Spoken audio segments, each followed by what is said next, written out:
ఇటీవలే అమల్లోకి వచ్చిన కొత్త క్రిమినల్ చట్టాల్లో పౌరుల హక్కులకు రక్షణ కల్పించేలా చట్టాలను సవరించాల్సిన అవసరం ఎంతైనా ఉందని, దీనిపై అసెంబ్లీలో ప్రత్యేకంగా చర్చించి తగు నిర్ణయాలు తీసుకుంటామని ఏపీ హ్యూమన్ రైట్స్ కౌన్సిల్ రాష్ట్ర ప్రధాన కార్యదర్శి మంత్రి శ్యామ్ ప్రసాద్ కోరారు.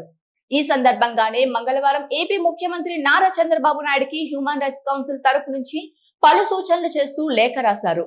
ముఖ్యంగా ఎఫ్ఐఆర్ నమోదు చేసే విషయంలో పోలీసులకి విశేషమైన అధికారాల్ని సెక్షన్ 173 ఇస్తుందని, యూసీడీ దాడి బాధితులకు 3 ఏళ్ల వరకు శిక్ష విధించే అవకాశం ఉన్న కేసుల్లో పోలీసులు ప్రాథమిక విచారణ జరపాలని కొత్త నిబంధనలో చెప్పలేదని, రాజద్రోహం నేరాన్ని తగ్గించి దాని స్థానంలో అదే మాదిరిగా అంతకన్నా ఎక్కువగా దేశద్రోహి నేరాన్ని తీసుకువచ్చారని, ఈ నిబంధన ప్రజలను భయభ్రాంతులకు గురి చేస్తుందని అవకాశం ఉందని అన్నారు.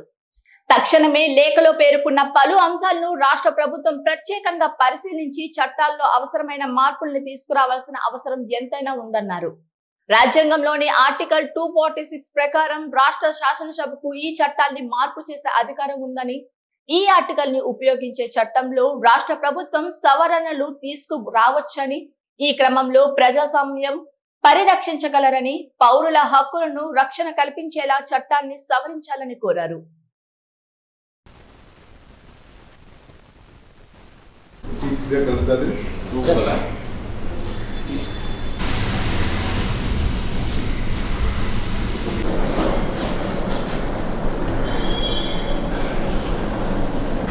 చెప్పండి. రాష్ట్ర ప్రభుత్వం ఉంటుందా? రాష్ట్ర ప్రభుత్వం చెప్పండి. ఎందుకంటే కేంద్ర ప్రభుత్వం నమ్మడం వల్ల నష్టం ఏంటి? రాష్ట్ర ప్రభుత్వానికి అధికారం ఉండదని చెప్పండి.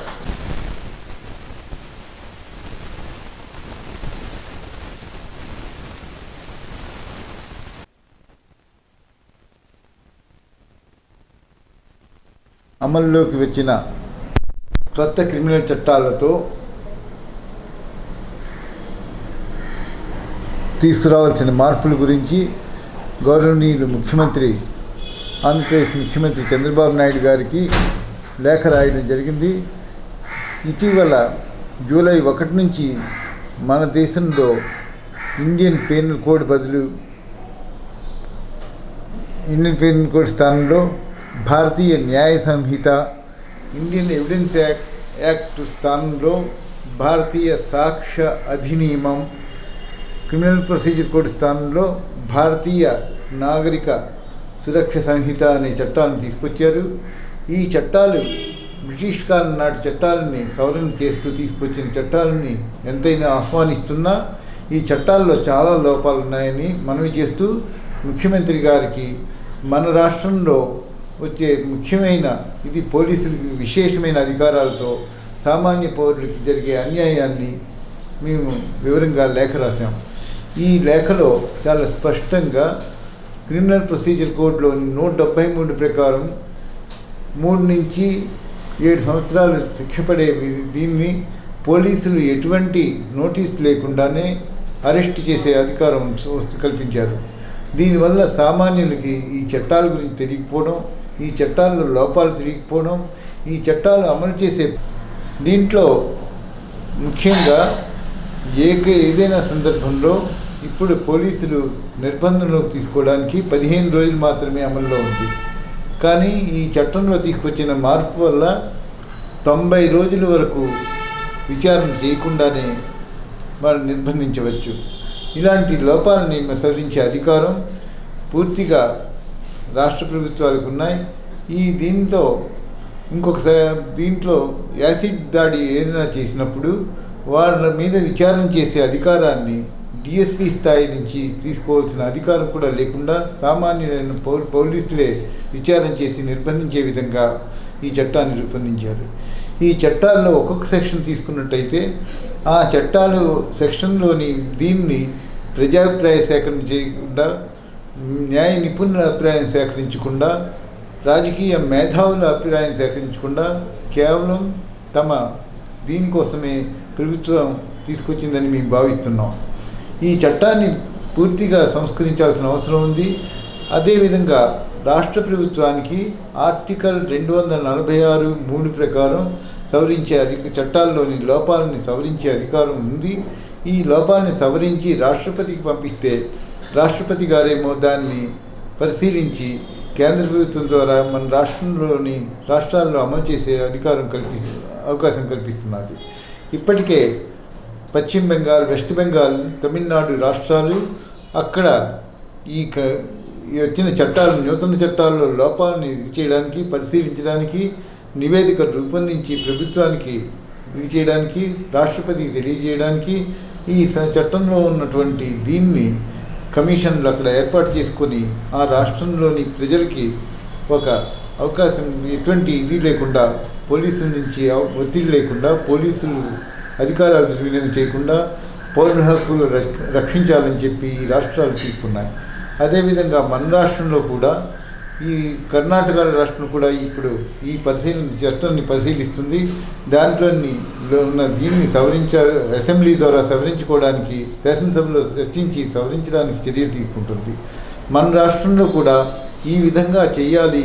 ఈ చట్టంలో ఉన్నటువంటి దీనివల్ల పోలీసులకి అపరిమితమైన అధికారాలు ఉంటే సామాన్యులకి మనుగడ కష్టం అవుతుంది. ముఖ్యంగా చట్టాల గురించి తెలియని వాళ్ళకి మరింత దుర్భరం అవుతుంది. అలాగే జర్నలిస్టులకి, ఇలాంటి వాళ్ళకి రాజద్రోహం ఏదైనా రాస్తే రాజద్రోహం స్థానంలో ఇప్పుడు ఇంకా కఠినమైన శిక్ష తీసుకొచ్చారు. అంటే ఆ దేశద్రోహం నేరం కింద తీసుకొచ్చిన దీన్ని ఎందుకు తీసుకొచ్చారో మనకి చెప్పాల్సిన అవసరం కూడా లేకుండా యూఏపీఏ లాంటి లాంటి చట్టాల కింద దీన్ని తీసుకొస్తున్నారు. ముఖ్యంగా జర్నలిస్టులకి తెలియక ఏదైనా పొరపాటును రాస్తే వాళ్ళని ఈ చట్టం ప్రకారం అరెస్ట్ చేస్తే వాళ్ళకి బెయిల్ కూడా రాకుండా 1 సంవత్సరం, 2 సంవత్సరాలు, 3 సంవత్సరాలు జైలులోనే ఉండే పరిస్థితులు ఉన్నాయి. కాబట్టి ఈ చట్టాన్ని పూర్తిగా ఇది చేసి కనీసం మన రాష్ట్రంలో ప్రజాభిప్రాయ సేకరణ చేసి, ఇటు న్యాయ నిపుణులు, మేధావులు, ఎందరో మంది ప్రొఫెసర్లు ఉన్నారు, వాళ్ళతో చర్చించి ఈ అసెంబ్లీలో దీన్ని సవరించాల్సిందిగా మేము కోరుతున్నాం. ఈ సందర్భంగా ఈరోజు ముఖ్యమంత్రి గారి తాలూకు సిబ్బందికి కూడాను, సిబ్బంది అంటే అధికారులు, ఐఏఎస్ అధికారులు ఎవరైతే ఉన్నారో, ప్రిన్సిపల్ సెక్రటరీలు, వాళ్ళకు కూడా మేము పంపించాం. ఈ చట్టాన్ని ఖచ్చితంగా మన రాష్ట్రంలో కూడా చేయాల్సిన అవసరం ఉందని చెప్పి మనవి చేస్తూ, ఈ చట్టం అమలు చేసే ముందు కఠినంగా ఉన్నటువంటి వాటిని తొలగించి పౌరుల హక్కుల్ని కాపాడాలని చెప్పి మేము డిమాండ్ చేస్తున్నాం. రాష్ట్ర శాసనసభ ఈ చట్టాన్ని మార్పు చేసే అధికారం ఉంది. రాజ్యాంగంలోని 7వ షెడ్యూలు తొలి జాబితాలోని 7వ షెడ్యూల్లోని జాబితా 2 ప్రకారం క్రిమినల్ చట్టాల మార్పులు చేసే అధికారం రాష్ట్ర లెజిస్లేటర్కు ఉంది, అంటే శాసనసభలకు ఉంది. ఈ ఆర్టికల్ని ఉపయోగించి చట్టంలో రాష్ట్ర లెజిస్లేటర్ సవరణని చేయాల్సిన అవసరం ఉందని చెప్పి మేము డిమాండ్ చేస్తున్నాం. ఎందుకంటే రాష్ట్రాలకి ఈ చట్టాన్ని క్రిమినల్ లా చట్టాన్ని సవరించే అధికారం ఉంది. ఏ చట్టం ప్రకారం ఉంది అంటే ఆర్టికల్ 246 సబ్సెక్షన్ 2 ప్రకారం శాసనసభలో చర్చించి మెజారిటీ దీన్ని తీసుకొని ఈ చట్టాన్ని ఉన్న లోపాలు సవరించి క్రిమినల్ లా చట్టంలోని ఇది ఉంది కాబట్టి దాన్నేమో అవసరం ఉందని మేము డిమాండ్ చేస్తున్నాం. అందువల్ల ముఖ్యమంత్రి గారు వీలైనంత త్వరగా ఈ చట్టాన్ని పరిశీలించి, శాసనసభకున్న అపరిమితమైన అధికారాలు లేవు కానీ పరిమితమైన అధికారాలతో ఈ చట్టాన్ని సవరించాలని చెప్పి మేము డిమాండ్ చేస్తున్నాం.